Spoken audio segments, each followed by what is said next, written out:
प्रधान सेनापति पूर्णचन्द्र थापाले चाले यस्तो कदम। लिपुले कालापानी र लिम्पियाथुराको विषयमा नरभानेलाई पठाएको सन्देश मोदीले बुझे। लिपुले कालापानी क्षेत्रबाट आफ्ना फौज तत्कालै हटाउने प्रतिबद्धता भारतले जनायो।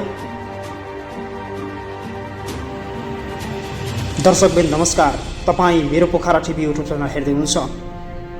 समाजमा अनि विश्वमा घटेका सत्य तथ्य खबरलाई तपाईसँग पुर्याउने हाम्रो अभियान जारी छ। तपाईले अहिलेसम्म पनि मेरो पोखरा टिभीलाई सब्स्क्राइब गर्नु भएको छैन भने अहिले नै सब्स्क्राइब गरी हामीसँग जोड्नुहोला। र भिडियो साँच्चै तपाईँ एउटा नेपाली हुनुहुन्छ र नेपाललाई माया गर्ने नेपाली हुनुहुन्छ भने भिडियो जति सक्दो शेयर गरी साथ दिनुहुनेछ भन्ने म पुनः विश्वास समेत रहेको छु। दर्शकबिन, छिमेकी राष्ट्र भारतले नेपालको कालापानी, लिपुलेख र लिम्पियाथुरा क्षेत्रलाई समेटेर मानसरोवर जाने एकतर्फी रूपमा बाटो खोलेपछि नेपालको कालापानी क्षेत्र विवादमा आएको हो।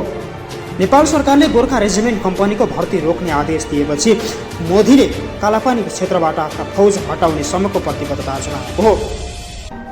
नेपालले नयाँ नक्सा सार्वजनिक गर्नु 2 साता अघि भारतले भूमि लिपुलेख हुँदै चीनको मानसरोवर जाने सडक एकपक्षीय रूपमा निर्माण गरेर वैशाख 1 गते लकडाउनको मौका छोपी उद्घाटन गरेको थियो। नेपालसँग सामान्य परामर्श पनि नगरिकन निर्माण गरिएको सडकको स्वाभाविक रूपमा नेपालमा व्यापक विरोध तथा आलोचना समेत भएको थियो।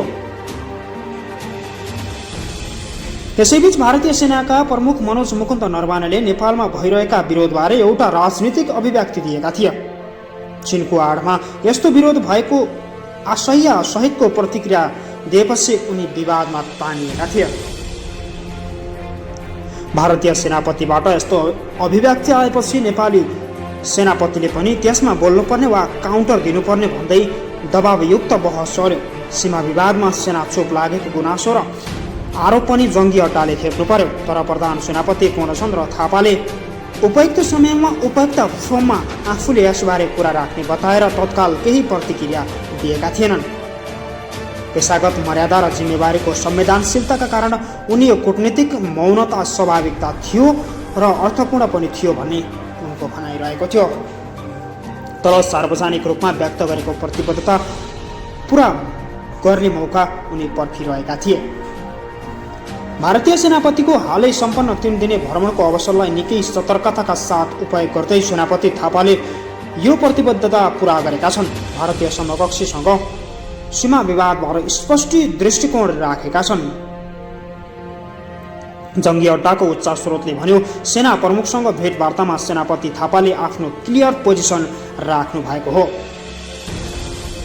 केही अलमल र तनावपछि ढिलो गरी काठमाडौँ आएका समकक्षी पाहुनालाई न्यानो स्वागत गर्नुपर्ने दायित्व एकातिर थियो भने अर्कोतिर सीमा विवाद उत्पन्न भएको अभिव्यक्तिलाई सम्झाउँदै आफ्नो पोजिसन राख्नुपर्ने अवस्थामा पनि थियो। यी दुवैले कामले कूटनीतिक सतर्कताका साथ पूरा गरेका छन्।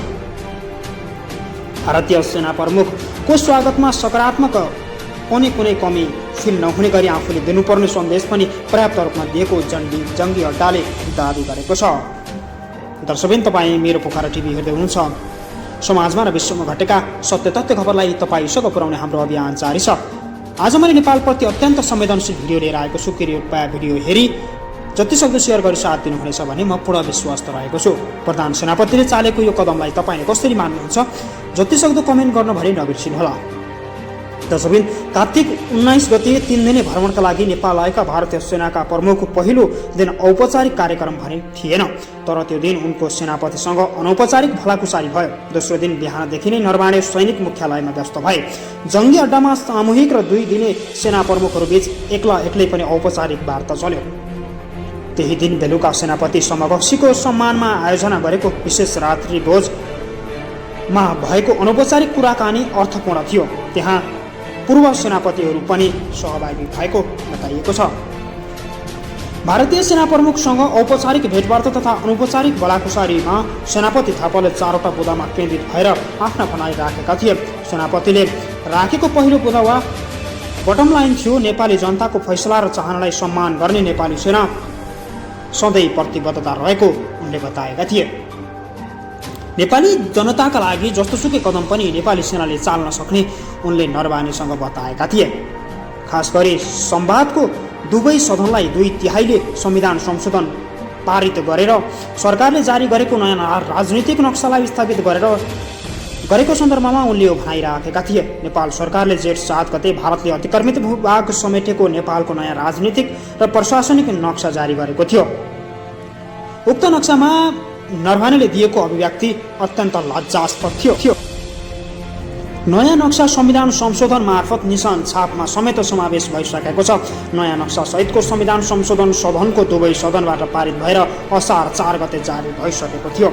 भारतीय सेना प्रमुखसँग सेनापति थापाले राखेको दोस्रो बुँदा थियो। खुला सीमाको नियमन र व्यवस्थापनको विषय। खुला सीमाका कारण दुवै देशले जोखिम र चुनौती सामना गर्नु परेको उल्लेख गर्दै सेनापति थापाले दुवै देशको सुरक्षाका लागि सीमाको व्यवस्था नियमन महत्त्वपूर्ण भएकाले यसमा व्यावहारिक व्यवस्थापन हुनुपर्ने भनाइ राखेका थिए। प्रधान सेनापति थापाले दुई देशबीचको सिमाना खुला भएकाले हामी दुवै देशका सीमा सैनिकमा तत्पर भएर लाग्नुपर्ने समेतको प्रतिबद्धता जनाएका थिए। समकक्षी सेना प्रमुखले यसको सकारात्मक प्रतिक्रिया समेत दिएका थिए। सेनापतिको तेस्रो बुँदा थियो। सार्वभौम सत्तामाथिको अभ्यास गर्न हामी स्वतन्त्र छौँ र सक्षम छौँ। आन्तरिक मामिलामा बेला बेलामा हुने बाह्य हस्तक्षेप तथा चलखेललाई लक्षित गर्दै उनले यो भनाइ समेत राखेका हुन्। सेनापति थापाले समकक्षीसँग राखेको चौथो बुँदा थियो। कसै विरुद्ध भूमि प्रयोग हुन नदिन प्रतिबद्धता र उनले दुवै छिमेकीको महत्त्वपूर्ण हितप्रति नेपाली सचेत रहेको र आफ्नो भनाइलाई कुनै पनि छिमेकी विरुद्ध प्रयोग हुन नदिनेमा प्रतिबद्धता एवं नेपालले छिमेकीबाट त्यही अपेक्षा गरेको समेत बताएका हुन्। सेनापतिले राखेको यी 4 बुँदालाई दुई देशबीचको सीमा विवादको समाधानलाई सहज बनाउन वातावरण तयार गर्ने विश्वास गरिएको छ। सेनापतिको यो व्याटफ्याकलाई भारतीय सेना प्रमुखले दिल्ली संस्थापनसँग पनि राख्ने अपेक्षा गरिएको छ। नयाँ प्रकरणपछि दुई देशबीच संवाद र संवाद सहज हुने नगरिएका बेला भएको भारतीय सेनापतिको यस भ्रमणपछि सम्बन्धका सुधारका सङ्केतहरू भने देखिसकेका छन्। झन्डै 1 वर्ष अघि 2019 नोभेम्बरमा भारतले नेपालको भूमि लिम्पियाधुरा लिपुलेखलाई समेटेर नयाँ नक्सा सार्वजनिक गरेपछि सीमा विवाद बल्झिएको हो। नक्सा सच्याउनका लागि नेपालले औपचारिक अनुरोध सहित पहल भइरहेको बेला वैशाख 26 गते भारतको रक्षा मन्त्री राजनाथ सिंहले भिडियो कन्फर्मेसन मार्फत उद्घाटन गरेपछि नक्सा प्रकरणले जटिल मोड लिएको थियो। नक्सा सच्याउनका लागि राजनीतिक र कूटनीतिक दुवै तहबाट भएको पहललाई भारतले वास्ता नगरेपछि नेपाल सरकारले जेठ 5 गते भारतले अतिक्रमित भूभाग समेटिएको नेपालको नयाँ नक्सा राजनीतिक प्रशासनिक नक्सा सार्वजनिक गरेको हो। यस संविधान संशोधित स्थगित गरियो। यसमा भारतले अप्रसन्न व्यक्त गरेको थियो। त्यसपछि भारतसँगको संवाद लगभग ठप्प भएको हो। सरकारले जारी गरेको नयाँ नक्सा समावेश गर्न सांसदबाट सम्बोधन संशोधन पारित हुँदै असार 3 गते र 3 गते सेनापति थापा कालापानी भ्रमण गरेर एउटा सन्देश दिन खोजेका